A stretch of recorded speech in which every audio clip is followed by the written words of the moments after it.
Bueno, el cine para mí, bueno, yo creo que el cine es más bien una herramienta. Yo creo que cuando haces, no sé, un cortometraje, un largometraje, una ficción, un documental, al final el objetivo es que un mensaje llegue a la gente, ¿no? Entonces yo creo que para mí el cine ha sido la manera de expresarme, de decir lo que yo pienso a través de ese lenguaje, ¿no? Entonces, pues eso, creo que es una herramienta muy valiosa que afortunadamente en estos tiempos está al alcance de todos. Las cámaras nuevas, en los formatos digitales, permiten que cualquier persona con una buena cámara y un buen manejo del lenguaje pueda tener una obra que valga la pena, ¿no? No necesariamente para una clase, sino para algún festival o para que pueda tener mayor trascendencia. Ah, eso es chistoso. Yo realmente empecé estudiando informática y empecé estudiando informática porque mi mamá, y también yo de alguna manera lo agradezco, ella quería que yo estudiara algo que tuviera que ver con las computadoras, pero yo cuando estaba en la preparatoria no tenía idea de lo que yo iba a estudiar. Entré a informática y me empecé a salir de las clases porque no me gustaba. Y en ese entonces se abrió la primera generación de la Facultad de Artes de la UAM y yo tenía amigos ahí y cuando me salía de mis clases empezaba a ir a ver las tareas que ellos hacían y ahí yo descubrí el cine, empecé a ver lo que ellos trabajaban. Llegué una vez y estaban haciendo una tarea sobre una película de Chaplin y me pareció maravilloso que la tarea fuera ver una película, ¿no? Y de alguna manera eso me atrapó y pensé que eso era lo que quería hacer y ya al siguiente semestre estaba haciendo el examen para la Facultad de Artes y pude entrar y en la facultad había la especialidad en cine y fue lo que yo estudié y a partir de ahí fue que empecé a hacer mis trabajos. Pues empezamos haciendo cortometrajes, ¿no? Y los primeros cortos que hicimos, yo crecí en el mercado en el Adolfo López Mateos y entonces yo trabajaba en las florerías y las flores las envuelven con los periódicos que sobran de la nota roja. Entonces, cuando teníamos que escribir guiones, yo recurría a las historias que encontraba en el periódico y así fue como empecé a hacer ficciones. Los actores de mis primeros trabajos eran mis compañeros de clase y claro, y entonces cuando ya tuve por ejemplo la oportunidad de trabajar con actores profesionales, digamos que fue cuando ya dimos ese siguiente paso. Fue todavía dentro de la escuela y ya una vez que íbamos a salir de la carrera, mi proyecto de tesis fue un primer largometraje documental. Ahí fue, digamos, donde ya fue en serio, ¿no? Nos lo tomamos ya más en serio. Este documental nos abrió puertas en varios festivales y de ahí a la fecha pues hemos podido estar con las películas en diferentes partes del mundo y en todos los festivales aquí en México. Yo creo que cada una es importante en el momento en el que ha sido creada, ¿no? La primera pues por ser la primera, ¿no? Y como la primera experiencia y la primera vez que te enfrentas como a todos esos problemas. La última película que estoy haciendo es quizás con la que he tenido más retos económicos, ha sido la más cara. Eso, por ejemplo, ha ido evolucionando, los proyectos son cada vez más caros, eso sí ha sido cronológico, ¿no? Cada proyecto nuevo es más caro que el anterior y eso ha sido como también una experiencia diferente en cada película. Supongo que la pieza más difícil de realizar fue La última y nos vamos. Es un documental sobre alcoholismo y marginación social. También te comentaba que es la película que ha funcionado mejor en festivales internacionales. Tiene la mención honorífica al mejor documental mexicano en el 2007. Y sin embargo, yo creo que para mí como realizador es una película que me costó mucho trabajo hacer. Estuve grabando alrededor de año y medio, 2 años, y la dejé después de terminar el rodaje. Yo dejé de filmar cuando el protagonista de la película falleció durante la filmación. La última escena que se filma es justo la sepultura del personaje. La película se quedó parada como 1 año, en lo que yo hice otros proyectos. Y terminando de hacer otros cortos, ya regresé a editar la película. Se estrenó como 2 años después de haberla filmado. Y con esa película, digamos que aprendí todo lo que no aprendí en la escuela, ¿no? O sea, la parte de trabajar con la gente, de también como mucho respetar las historias que ellos nos prestan, ¿no? Porque como retomamos la primera pregunta, yo creo que el cine al final es una herramienta y yo como documentalista solo hago que el mensaje de estas personas lleguen a todos nosotros. pero al final son las historias de ellos, ¿no? Y entonces yo tengo también que tener respeto por el manejo de esa información.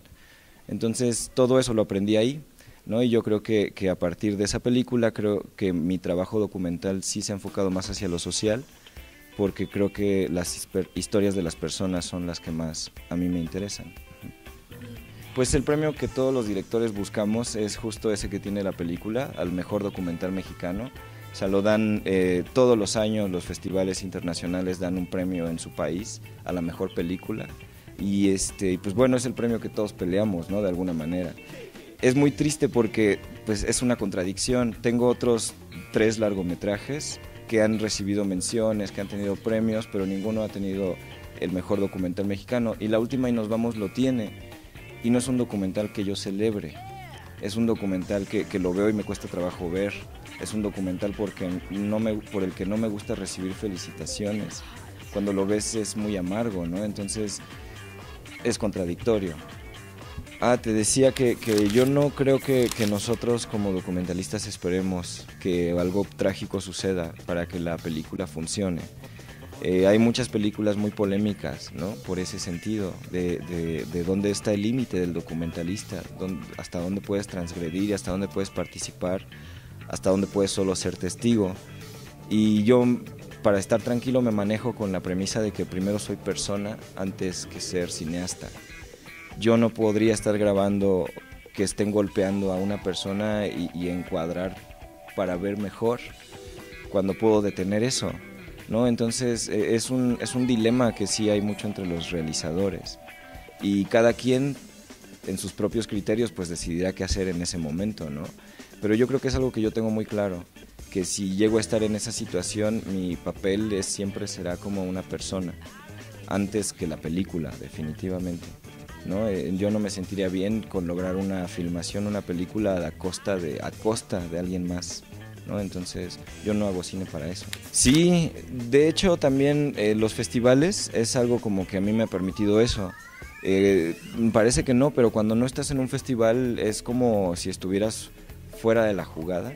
O sea, por ejemplo, nosotros en Cuernavaca tenemos mucha facilidad porque el DF está a 1 hora y todo sucede ahí, ¿no? O sea, ahí están los lugares donde haces postproducción, donde están los actores, donde está el gremio, donde todo pasa. Es importante estar ahí en el medio, ¿no? Porque en los festivales es donde al final de la película están los actores, está el director, están los productores, la gente que entra a ver tu película son ellos. Entonces, que te conozcan es lo que al final funciona. Por ejemplo, en festivales como el de Morelia, los directores importantes que están presentando largometrajes dan clases magistrales para los cortometrajistas. Yo he tenido la oportunidad de tomar clases con Guillermo del Toro, con González Iñárritu, con Felipe Casals, con Arturo Ripstein, por oportunidad de los festivales. Yo estoy compitiendo con un corto, ellos con una peli, y te inscribes y puedes estar ahí. Y si no, te lo encuentras en la fiesta, ¿no? Y ya en la fiesta te puedes acercar y platicar. Yo me llevo copias de mis películas y se las regalo, ¿no? O sea, se trata como de que vean el material, de que te puedan conocer, ¿no? Eso también creo que es importante.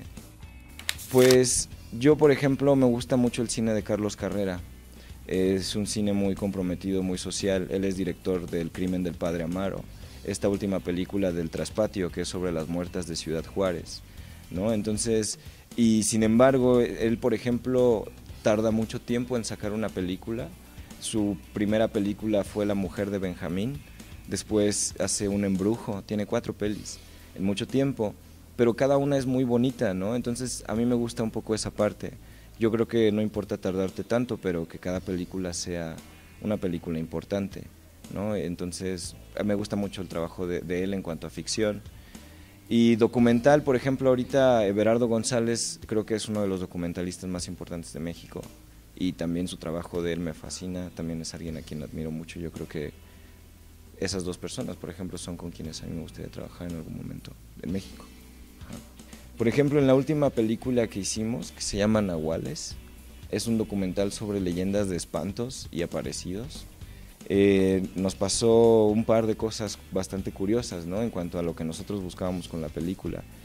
Primero, por ejemplo, de ahí salió un último cortometraje que hice, tuvimos yo empecé a hacer el documental porque me interesaba ver de dónde nacían las leyendas de espantos. Toda la película está contextualizada en 1920, en época de post de la Revolución, y me interesaba ver de dónde nacían las leyendas, dónde se originaban los mitos. Entonces llegamos a Sierra de Huautla, ¿no? Y ahí fue filmada gran parte de la película. En Huautla pues es la sierra, hay un pueblo y entre los pueblos hay un espacio muy lejano. En la noche en que llegamos, en un pueblo lejano se había perdido una niña. Los vecinos del pueblo fueron a avisar a Huautla que había una niña extraviada en el monte, que si la niña llegaba a Huautla la detuvieran y llamaran al pueblo para que fueran a recogerla. Al otro día un señor comentó que venía él llegando a las 3 de la mañana en su camioneta y a la mitad del camino en la sierra se le apareció una niña que venía caminando hacia él. Él detuvo la camioneta, la iluminó y la niña se acercó y le pidió ayuda. Él pensó que era una aparición y se fue en su camioneta, ¿no? La dejó ahí a la mitad del monte porque pensó que era un fantasma. Al otro día la gente del pueblo, obviamente él llegó a la Huautla, la gente llamó al pueblo porque la habían visto y fueron por ella y era la niña, ¿no? Que estaba perdida.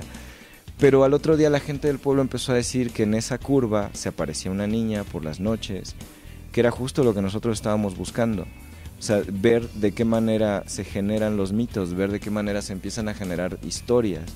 Y ahí se estaba generando un nuevo mito, ¿no? Ahora decían que en ese lugar se estaba apareciendo una niña a la mitad de la noche y es algo como de lo que no esperas encontrar, que son cosas como mágicas, ¿no? Que de pronto las películas dicen que tienen magia, ¿no? Y cuando pasan esas cosas es porque... Y otra cosa curiosa que nos pasó en ese mismo rodaje, hay una escena donde hay un animal muerto, es de nahuales, entonces hay un animal que caza a un ciervo en el bosque. Para hacer la escena del ciervo necesitábamos un animal, un ciervo muerto, ¿no? Entonces queríamos anestesiar al animal para poder hacer la escena y maquillarlo y que no estuviera... Pero fue muy complicado, ¿no? Porque también es peligroso, esa parte de trabajar con animales es delicada. Entonces decidimos omitir la escena, escribir otra cosa para no lastimar al animal. Y al día siguiente de la filmación, el día que íbamos a hacer esa escena, murió naturalmente un ciervo en el rodaje. Entonces de pronto llega la gente del lugar y me dice que hay un ciervo muerto que si lo queremos usar y pues lo usamos. Pero nada, son cosas como que no, ya habíamos cambiado el guión para poder hacer la escena de otra forma y al final se murió solito, entonces pues ya lo hicimos. Claro, como les decía, ¿no? Yo creo que en estos momentos los nuevos formatos digitales nos permiten que con las cámaras que tenemos en casa para grabar fiestas familiares, para grabar las bodas y demás, funcionan como herramientas también como para llevar nuestro mensaje a la sociedad, ¿no? Ya nosotros en los festivales internacionales están compitiendo obras hechas con cámaras digitales caseras, al igual que con películas en 35 milímetros, ¿no? Entonces yo creo que el lenguaje está al alcance de todos en ese sentido. No cualquiera puede hacer cine, hay que manejar un lenguaje cinematográfico, pero a lo que voy es que todos podemos agarrar una cámara y salir a la calle y grabar, ¿no? lo que nos mueva, ¿no? Yo creo que todos tenemos que hablar de lo que nos interesa y en estos momentos yo creo que mucha gente está ávida de información y de decir lo que piensa. Entonces pues nada, yo creo que las herramientas están ahí, ahora hay que hacerlo. Bueno, pues mi nombre es César García, soy cineasta morelense y nada, los invito a que vean nuestra página www.colectivomovimiento.com. Ahí están pues reseñas de todos los que somos integrantes del colectivo, los trailers de los trabajos, de los largometrajes y sus comentarios y demás. También por ahí nos podemos comunicar, estar en contacto. Pues muchas gracias por la invitación y que no sea la última vez. Gracias. Es un documental sobre el... ¿Con cámara? Ese fue el gasto que se hizo, el pagarle a los actores. Para mí eso es importante, pagarle